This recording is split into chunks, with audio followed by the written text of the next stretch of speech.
Let's go back to the fundamental assumption that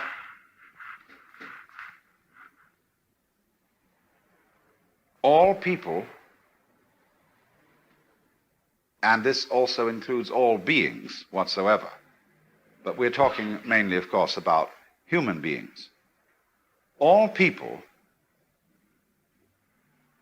are manifestations, disguises of the total reality behind this cosmos.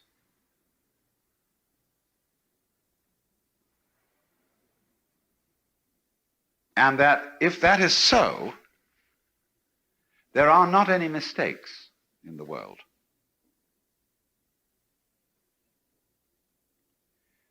When you look at patterns on the foam of the breaking waves on the seashore, and you look at the outlines of mountains, the grain in wood, and the markings on marble, you notice that it never makes an aesthetic mistake.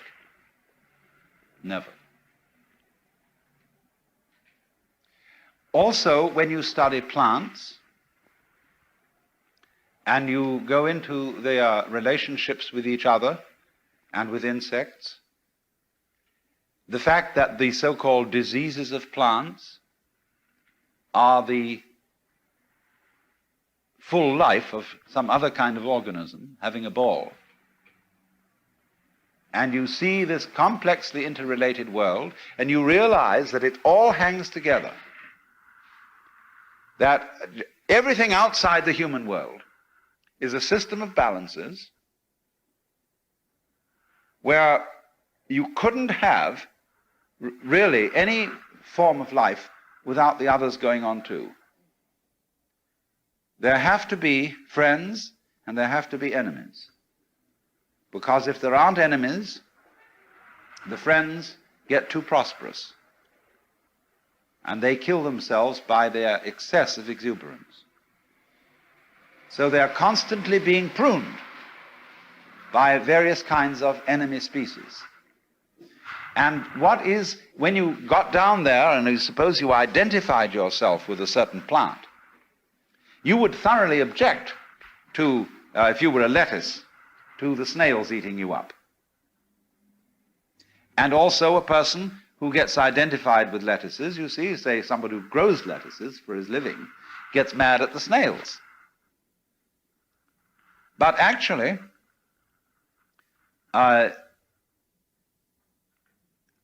lettuces need snails because there would be too many lettuces if there weren't snails. And those lettuces would choke each other.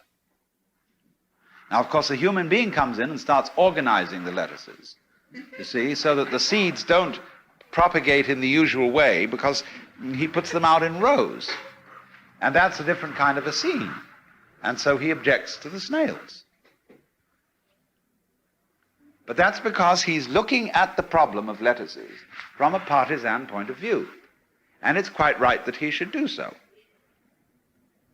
What he may not see, because he's taken the side of lettuces against snails, he fails to see that conflict at one level is health at another. Just as conflict going on between microorganisms in your bloodstream is absolutely essential to the health of your organism as a whole.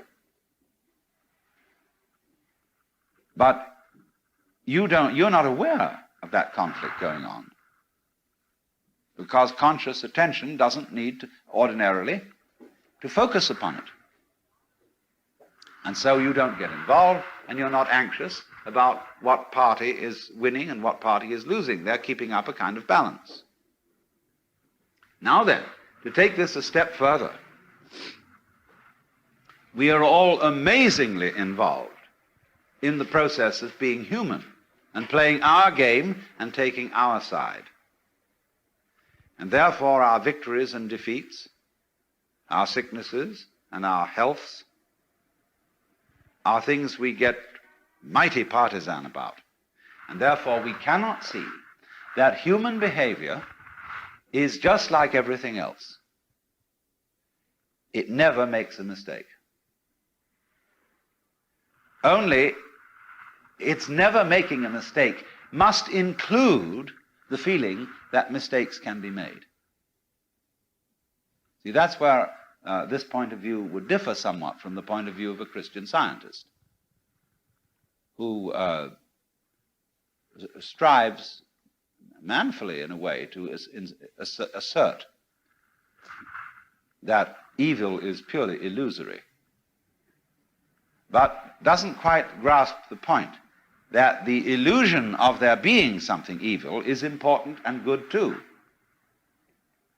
We're not trying to get rid of it, you see, because if you get rid of it, you would have problems. I could say, for example, that a historical character like Hitler, is someone about whom it is very natural for most of us to feel angry. And that's perfectly right that we feel angry, although he is as much a natural phenomenon as an earthquake. So what we have then is a system of a sort of hierarchy, of levels. And at the point where you are involved, you can't stand aside from yourself and look at it objectively in the same way as you look at the patterns of foam on the seashore, or as the life of the fishes in the tide pools. But to be liberated is to be able to see human life in the same way as you see all other life. And to do that, you have to be able to live, as it were, on two levels: the level of involvement and the level of detachment. And therefore, cultivating the level of detachment is something that is done through the mysterious human property of self-consciousness. To be able to know that you know, to feel that you feel. And by possessing that faculty, which is self-consciousness, is being able to reflect upon one's own life, we are able to become, as it were, to go to a level at which our own life is seen in its total context in the universe. That is to say, to realize that yourself is not your ego, which is the standpoint at which you are involved in your game and taking sides, but yourself is the eternal, immeasurable reality that is what there is.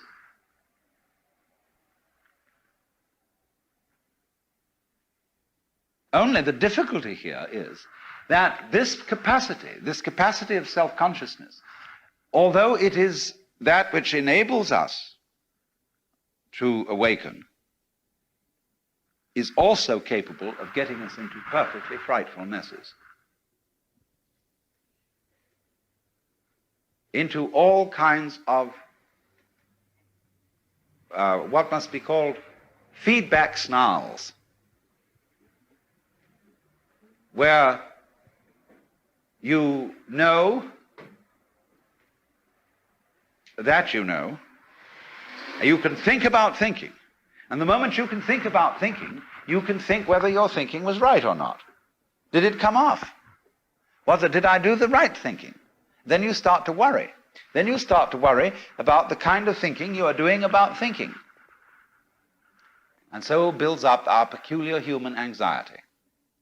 When these creatures that are not self-conscious behave, they behave spontaneously. They just go zoom, zowie, and do what they have to do. And so if it doesn't work, they die. But they don't worry about it in advance. That's that. It's magnificent, you see.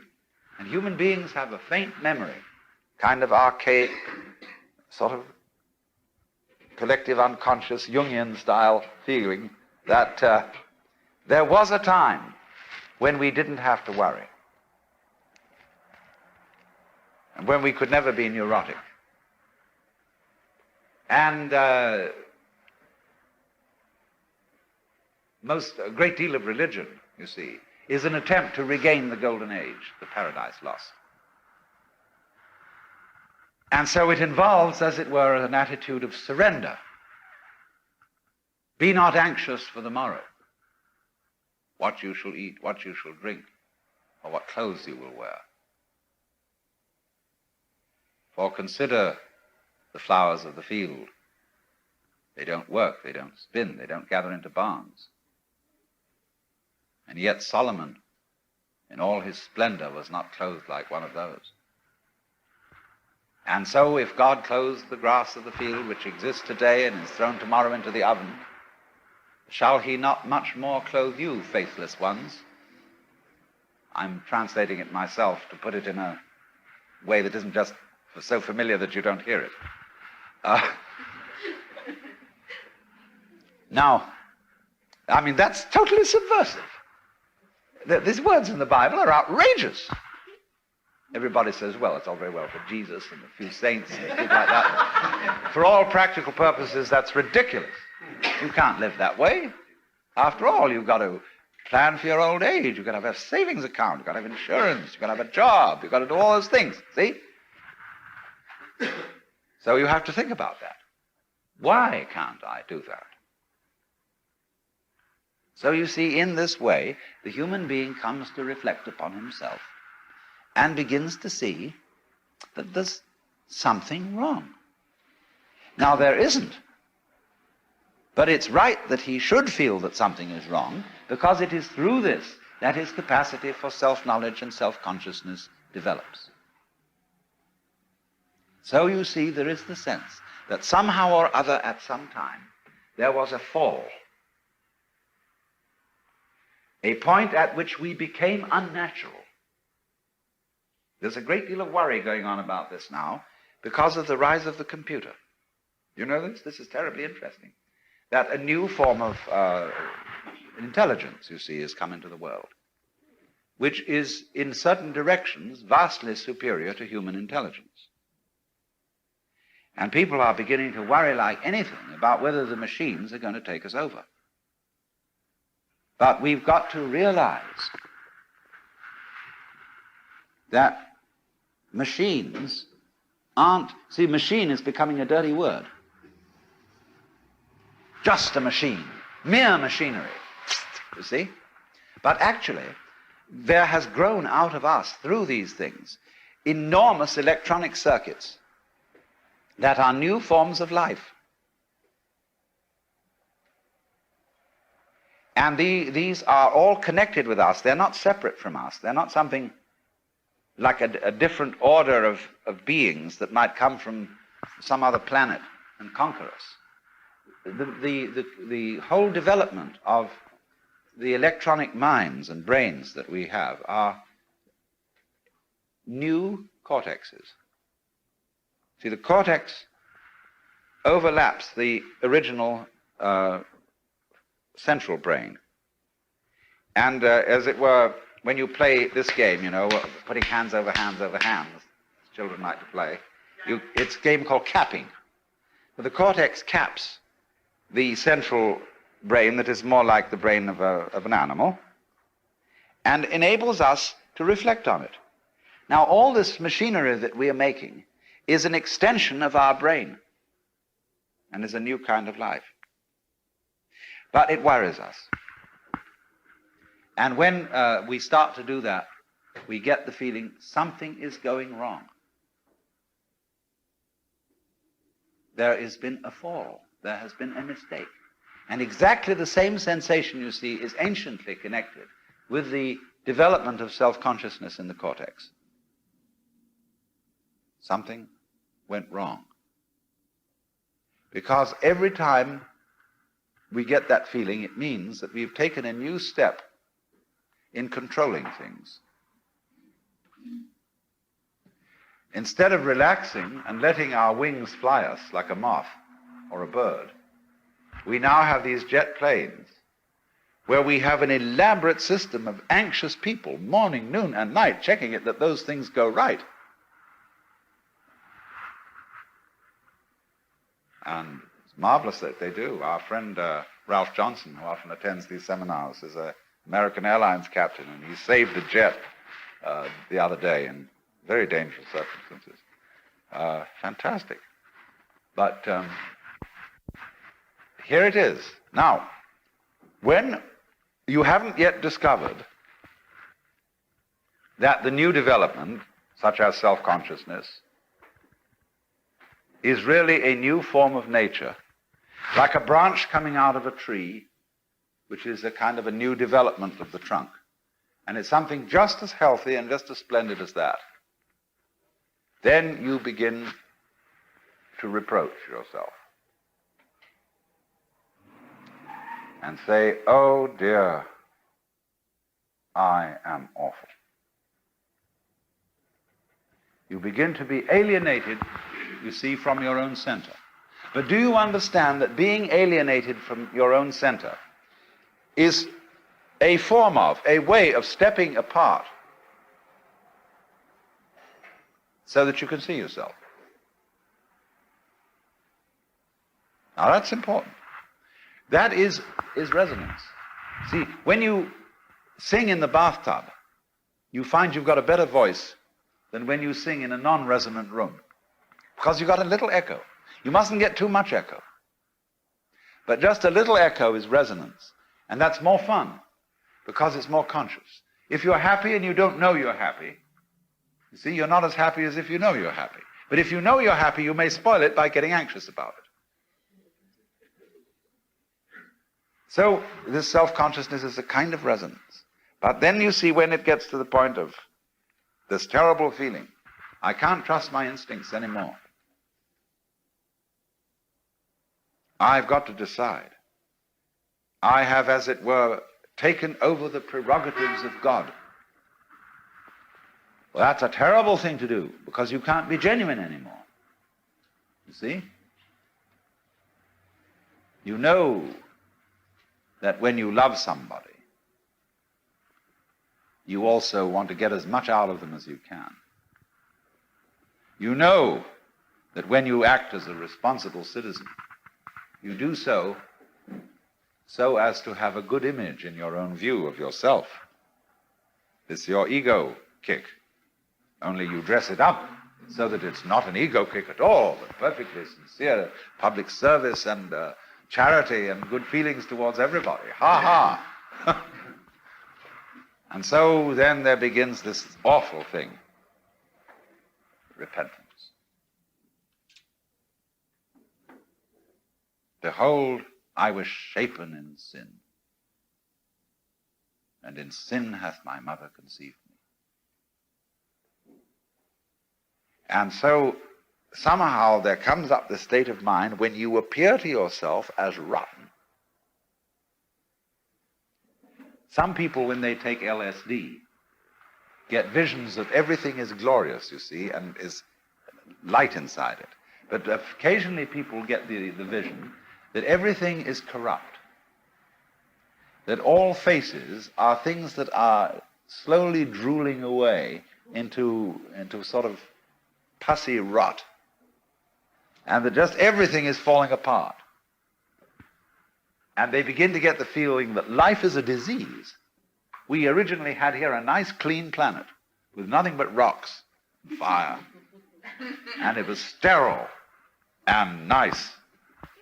And then all this dreadful goo developed. And the best thing for it is to wipe it out. Life is a terrible mistake, see? And a lot of people feel that. And therefore want to get away from their bodies to a purely geological electronic state, which is called spirituality. You know what most people think of as spirituality? Something totally abstract, something mathematical, something electronic, something that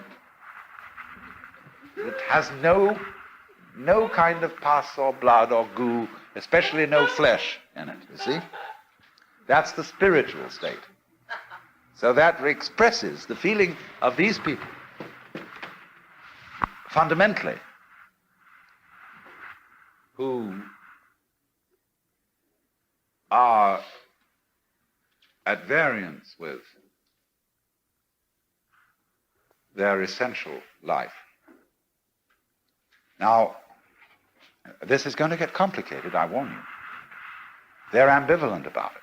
You see, in both Hebrew and Christian, and I should add Islamic theology, sin of which one repents is a spiritual thing. It does not arise from the body. The author of evil is an angel, a bodiless being.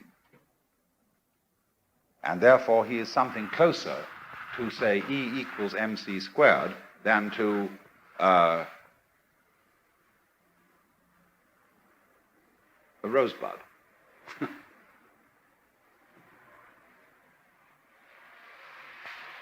But at the same time, in practice, that's the theory.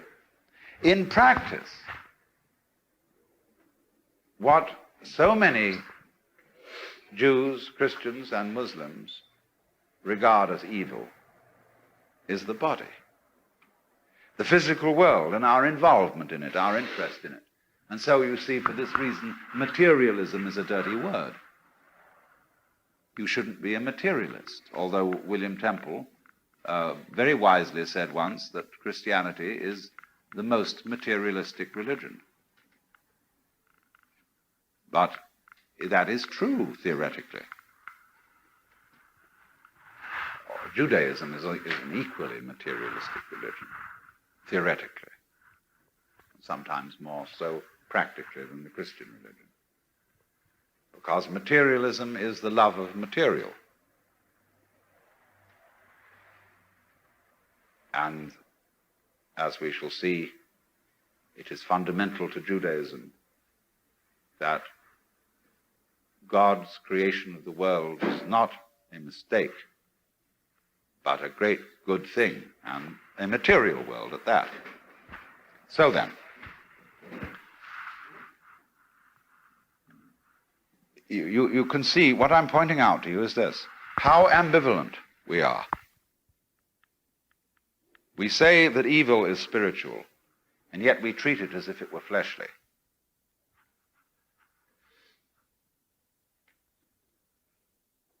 As if one could escape from this flesh. The spirit is willing, but the flesh is